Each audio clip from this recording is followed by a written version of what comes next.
In 2023, UFO sightings have been reported at 10 times the regular rate, and more official sources are admitting that there are things flying through the sky that cannot currently be explained. In light of this, it is time to stop brushing off so many sightings and start considering them from a more serious perspective. Hello, I'm Andrew Boyd.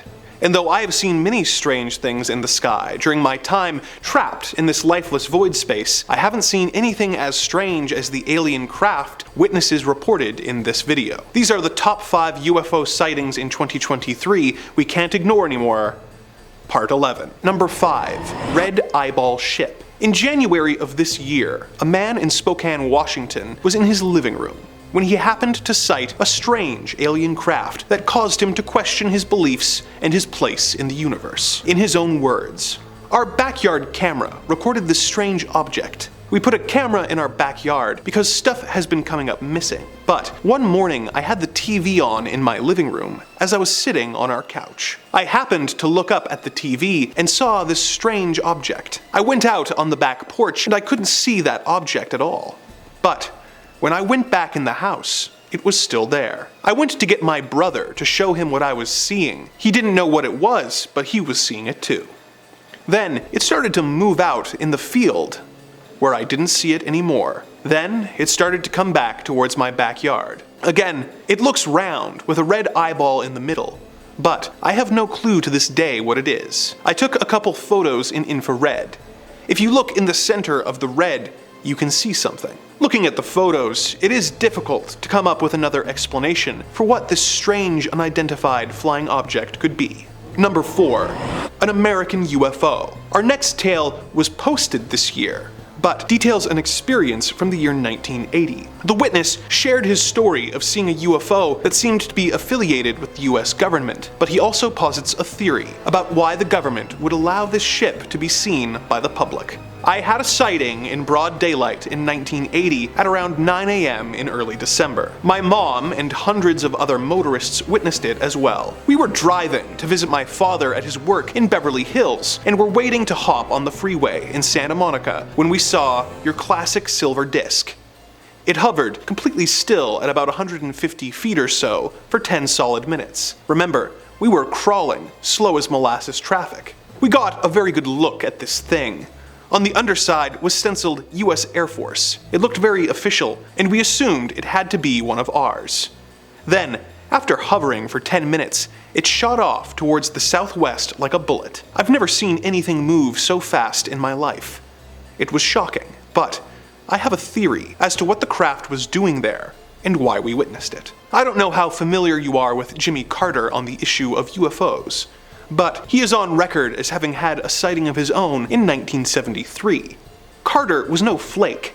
He had a degree in nuclear physics and is a former naval officer, retired at the rank of lieutenant, which in the Navy is like the Army equivalent of a major. Rank promotions are much harder and time-consuming in the Navy. Anyhow, Carter tried like hell to get disclosure during his presidency. He knew he was being stonewalled. When you think about it, it's unacceptable that the nation's most powerful elected leader cannot declassify something that the public, the world, has a right to know about. But what I've come to believe is that Carter ordered a captured or back-engineered UFO with official Air Force insignia to fly over a populated area, where thousands were waiting in traffic to get on the freeway, so people would ask the questions he couldn't find the answers to. Number 3. Father and son UFO bonding. Next, we have a story from Nova Scotia, where a young man saw an alien craft and panicked. He thought that no one would believe him until his father told him about his own close encounter from years before. Here is his story. My living room at the time had a window above me behind the TV. So, I am watching TV. I don't remember what exactly. It was about 2:30 or 3 a.m. at this point. My father got up to use the washroom and went back to bed. I got up to get a drink and saw something out of the corner of my eye, outside the window and above the high school. I literally could walk outside my house, take 2 steps, and I was on school property. I see this light above the school. I figured it was a meteor shower or space junk. I grabbed the binoculars. I looked out the window to see if I could see it. I couldn't really get a good look. It was too blurry through the window. So I went outside to have a look. It was not very bright in my small town. I look out towards the school. I see something I can only describe as a ball metal, almost like a flowing liquid metal. But to my eyes, it seemed like it was taking the form of a sphere, condensing in on itself from time to time and rippling. As if the surface rippled like water, the light from it appeared that way. It was circular, bright, white, almost silvery. At times, it seemed that the light coming from it had faded, and I could see that it was a solid sphere, silver in appearance. I do not know how big it would be. A guess would be the size of a two-seater passenger plane. It darted from above the school to the hospital in a blink of an eye. The distance was about 1/4 of a kilometer, but on a somewhat linear path. I had my eyes glued to it, and it blinked out of existence. It is the only way I can describe it. I could no longer see it. I scanned around the sky with the binoculars, then found it was above a church about a full kilometer away. Same strange ball rippling like metal. I was outside for, I believe, 25 to 30 minutes. Based on my coming back in between 3:30 a.m. and 4 a.m., my brain could not comprehend what I was seeing. I literally thought I was dreaming or experiencing some kind of hallucination. I felt as if what I was seeing was straight out of a movie or sci-fi book.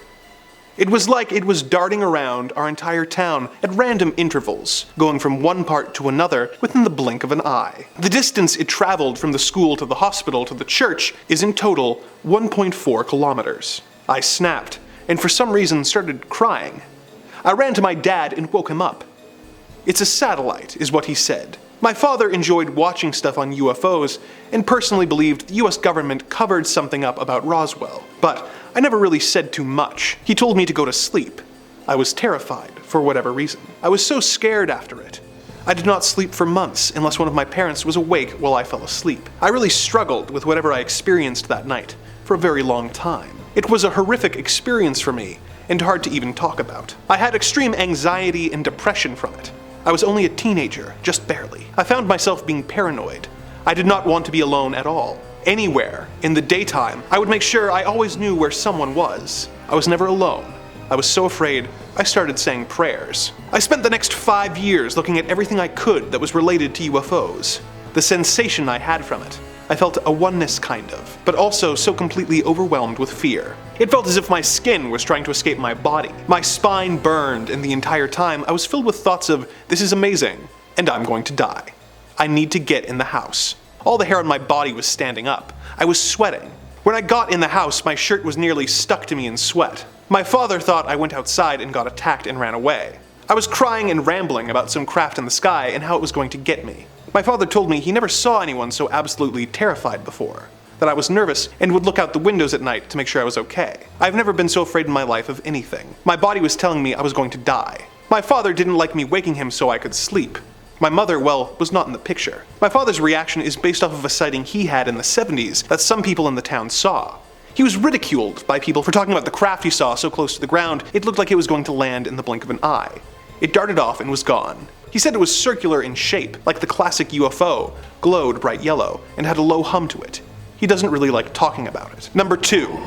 Another father-son tale. Next, we have a story from a man who was not a believer in alien life until one night his young son pointed out something in the night sky to him. In his own words, "I was in my home in Almond, Michigan. That time of year it gets quite dark quite early. It must have been around 8 p.m. My son, who at the time was 12, came running into the house, saying there was a UFO right outside our house." Let me add, at this point, I was not one who believed in UFOs. I went outside and my son pointed south and upwards and said, "Look." The funny thing was, at first I didn't see anything, but I did notice it was unusually dark. Then I noticed a very dim light. I suddenly realized that the reason it was so dark was that there was a huge craft right over our driveway. It was at tree level and was moving north at a very slow pace, approximately a slow walking speed. There was a very distinct humming, exactly like a large transformer humming. There was a very dull light in the middle, and as it traveled down our driveway, I made out a row of windows around the craft. The windows looked very large. I remember walking down the driveway with my son. The next thing I remember is standing out in the field north of my house, still looking at the UFO, when suddenly it went from approximately 90 or 100 feet straight up in the sky to where it was a pinpoint of light. It just looked like another star. This happened in under a second. We continued to watch it for quite a while when it took off in a northwesterly direction, like a meteor, and was gone in a second. There are a lot of things I can describe if you are interested, but this is the basic part. I don't feel like I was abducted, but honestly, I do not remember how I got from my driveway and then into the field. Number 1. Bigfoot, Alien Hunter. Our final story is perhaps the most insane sounding story I've ever read. It began when a group of friends went to stay in a cabin in Missoula, Montana. At first, everything seemed normal until they looked to the sky after dinner on their first night, as one of the witnesses reported. Right there, hovering above the meadow at almost the level of the hills off in the distance, it appeared to be a triangular shape / sphere shaped like an arrowhead. It had a flashing red light at each point, and they flashed at the same time. Slowly, the craft started turning until it was pointing right in our direction. We all squealed with nervousness. We all convinced ourselves and each other that it was much too far away and that there was no way it could see us. Jason got up and turned the outside lights off. Then, the object turned off its lights. When Jason turned them back on, it did as well. They did this a few more times, with the craft always copying their actions. Then, with no warning, it just shot forward and then came to a dead stop over top of us, and when it stopped that quickly, it seemed that the momentum made the front end point downwards right at us. The group ran inside and hid, with one of them eventually working up the courage to look out the window, only to see yet another rare sight. Bigfoot. The witness kept quiet about this because, you know, one thing at a time, but that night heard bipedal footsteps on the roof of the cabin. The next morning, 2 of the friends went to the river to fish, and the others had coffee on the porch, but looked to the tree line and saw the drivers of the alien craft. I saw as clear as day what is commonly called a gray alien. Its big bulbous head was peeking out from behind a tree, and I saw its dark almond-shaped eyes and the tiny nose with 2 very small holes. I'm not sure if it felt me looking at it, but it slowly moved back behind the tree. At that point, the fishermen came running back, saying that they had crossed paths with Bigfoot again. 40 feet into the woods of mainly ponderosa pine, they saw the Bigfoot. It walked step by step with them, and then it looked over at them and realized they were watching it. That's when it started walking towards them. They started running, and they saw that it was walking as quickly as they ran. When they made it through the woods, they got to a clearing. They ran with everything they had. They said it was dark brown in color and maybe 7 feet tall. Its hair was bushy in spots. Most people go their entire lives without seeing aliens, Bigfoot, or UFOs, so the fact that this trip to the cabin resulted in a hat trick is pretty impressive. If this is true, why was Bigfoot so close to an alien craft? Is he perhaps an alien as well? Is he a Wookiee? With that, another journey together is complete. The dark forces that run this evil dimension have asked that I remind you to like, comment, and subscribe, lest they be forced to trap you in this dark void space where you will have nothing but looped spooky music to keep you company, as you regale viewers with tales of the macabre and the disturbing, here on Top 5 Scary Videos.